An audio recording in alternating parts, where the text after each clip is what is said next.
If you want to start selling digital products online, but you feel stuck, overwhelmed, or like you've been working on it forever without actually making any money, this video is for you. Because most people don't fail with digital products because the business model doesn't work. They fail because they keep making a few very common mistakes. Mistakes that look productive, mistakes that feel responsible, and that make you feel like you're making progress while quietly keeping you broke. So in this video, I'm breaking down the 5 worst digital product mistakes that I see beginners make over and over again. And if you avoid these, you can save yourself months or years of wasted time, confusion, and burnout. So stick around until the end because the 5th mistake is one that keeps a lot of women stuck in the cycle of starting, stopping, doubting themselves, and never fully gaining momentum. Let's get into it. So the first mistake is waiting too long to launch. This is probably the most common mistake of all. A lot of people say they want to build a digital product business, but what they actually do is spend months researching, procrastinating, tweaking, testing, watching more videos, making Canva graphics, tracking, taking another course, trying to get more followers, creating a vault of social media posts that you never publish, trying to grow a big audience. And meanwhile, they're never actually selling anything. So they stay in this getting ready mode, and I need you to hear this clearly. Perfectionism does not make you money. Selling imperfect products makes more money than never selling perfect products. Okay, I tell my clients all the time, you can always improve on something, but you can't improve on nothing. And that is such an important shift because a lot of women tell themselves they're being smart, careful, strategic, responsible, but really they're just delaying the part that feels vulnerable, the launching, selling, getting feedback from your buyers. Okay, and here's the truth. You do not need to have everything perfectly figured out and built before you test demand. If you know what problem that you want to solve and for whom, you can pre-sell it first. That means you decide the product title, define the problem that it solves, outline what's included, create a checkout page, and sell it before it's finished. Okay, you can deliver it later, and that does a few really powerful things. First, it validates that people actually want it. And second, it gets you paid upfront, which builds confidence and accountability to actually build the product after you've gotten paid for it. And third, it prevents you from wasting weeks or months creating something that no one wants. It is a much smarter way to build. Okay. And if you're sitting over there thinking, okay, but I don't even know what product to sell yet, then don't let that become another excuse to stay stuck. Okay. If you don't know what product to create, then start with a product that already exists and is already helping people get a result. And that's one of the reasons why master resell rights digital products can be so beginner friendly. Because instead of starting from a blank page, you're starting with something that's proven. Okay. It already has proven testimonials. It already has people who are using the product who like it and are recommending it. Okay. And instead of starting from a blank page, you get to focus on learning how to market, learning how to sell, getting traffic to an offer, and building confidence with real customers. Instead of spending months trying to invent the perfect thing from scratch, speed is your friend, okay? Not sloppy action, not careless action, but speed to testing, speed to feedback, speed to launch, speed to income, okay? The faster that you launch, the faster you learn what works. And the faster you learn what works, the faster you make money online. Okay. The second mistake is trying to solve everything for everyone. This mistake kills sales fast. And a lot of beginners create offers that are way too broad or complicated or vague. But broad offers usually do the opposite of what you want. They confuse people. Okay, if your product is trying to help everyone with everything all at once, then your buyer usually won't feel like it's really for them. And you you don't need to teach everything that you know. Okay, you just need to help someone get a specific result that solves one real problem. That's it. Sometimes less is more. And people don't want more information just for the sake of information. They want enough information to solve the problem as quickly and painlessly as possible. Okay, so instead of making a product like how to build a successful online business, make it tighter. Okay, how busy moms can launch one simple digital product in 7 days. Okay, that's a lot more clear, it's a lot more simple, and it resonates with my target audience. Okay, see the difference? The tighter the niche, the person, the problem, and the result, the easier it is to market and sell. And that's one of the biggest lessons in how to create digital products for beginners. You don't need a giant vague offer. You need one clear offer. And this matters when you're creating your own product or when you're selling master resell rights digital products. Okay, even if the product already exists, your messaging still has to be clear. You still need to answer, who is this for? What problem does it solve?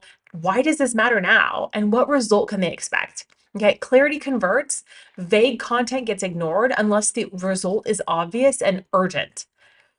Okay, so quick pause, because if you want help figuring out your niche, your audience, your product, your sales strategy, download my free digital freedom business blueprint below. Okay, inside I break down the exact steps that I took to make over $50,000 in my first year selling one digital product.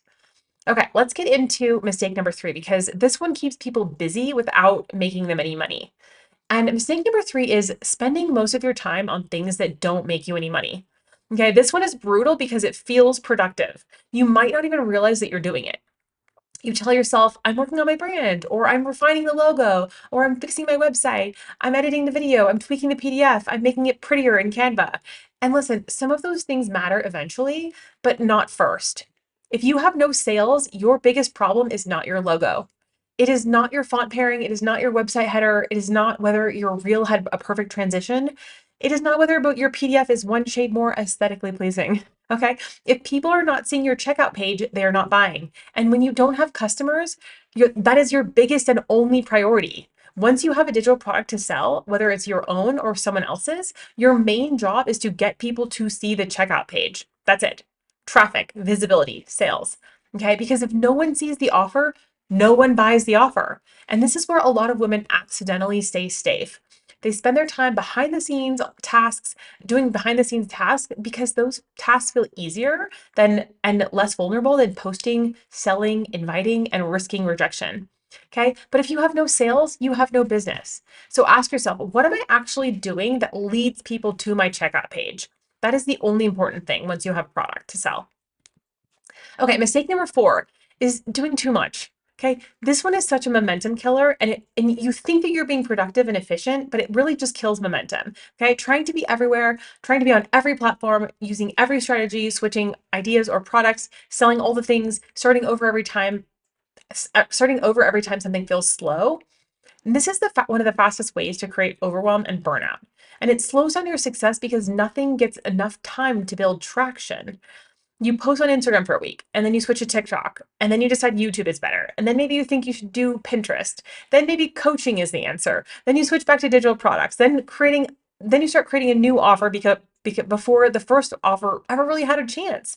It's exhausting, but it's very common, especially for ambitious women with a lot of ideas. I know because I was there. But momentum usually comes from commitment, not constant switching. So here's the better move. Okay. Commit to one product, one sales strategy, one platform. Okay. At least long enough to see what actually happens. Not for 3 random inconsistent days, not for a week and a half, long enough to learn, adjust, improve, and gain momentum. Because most strategies don't fail because they're bad strategies. They fail because people quit too early, or they switch too fast, or they never stay focused long enough to get enough data and momentum.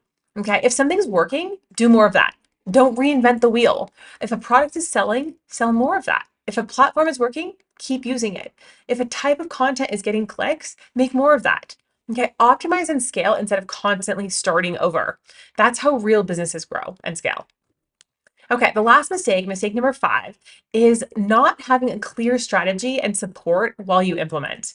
And this mistake is quietly keeping a lot of women stuck, because having a good idea is not the same thing as having a proven path.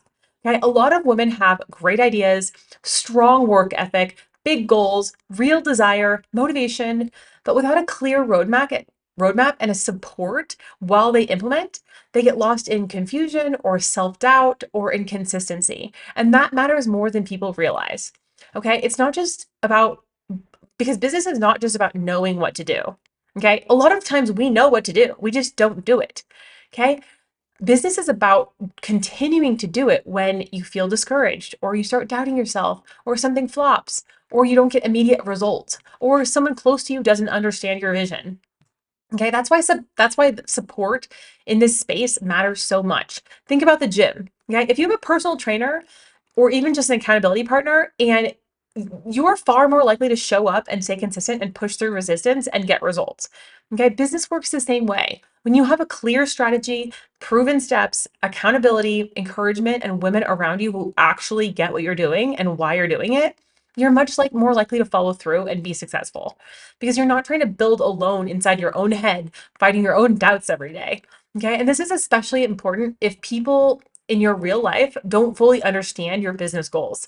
Okay. It doesn't mean they're bad people. It doesn't mean they don't love you. It just means that not everyone is going to understand your vision and be on board with it. Okay. Not everyone is going to understand why you want to build passive income, or not everyone is going to understand why you're posting online or selling digital products or learning how to create digital products to sell online. Okay. That is why you need to block out the noise. You need support from people who understand the path that you're on, because entrepreneurship is hard enough without trying to do it in an environment that is constantly making you question yourself. Okay, so before I wrap up, I want to give you a couple really important reminders. Okay, the first is entrepreneurship is a long game. Okay, not every launch is going to be life changing right away. Not every product is going to explode overnight. And honestly, most people who look like an overnight success have a long history of flops, failed ideas, pivots, mistakes, and quiet seasons that nobody talks about. Okay, so normalize smaller wins, normalize wanting to quit and not quitting. Your first goal does not need to be to making $1 million on your first launch. Okay. A real win might just look like you choosing your niche, launching your first offer, making your first sale, getting your first testimonial, learning what message gets people to click. That still counts, and that matters more than you think. Okay. The second thing is you need to connect back to your why and your bigger vision. Okay. Because if your only motivation is quick results, you'll be tempted to quit every time something feels slow. I've been there.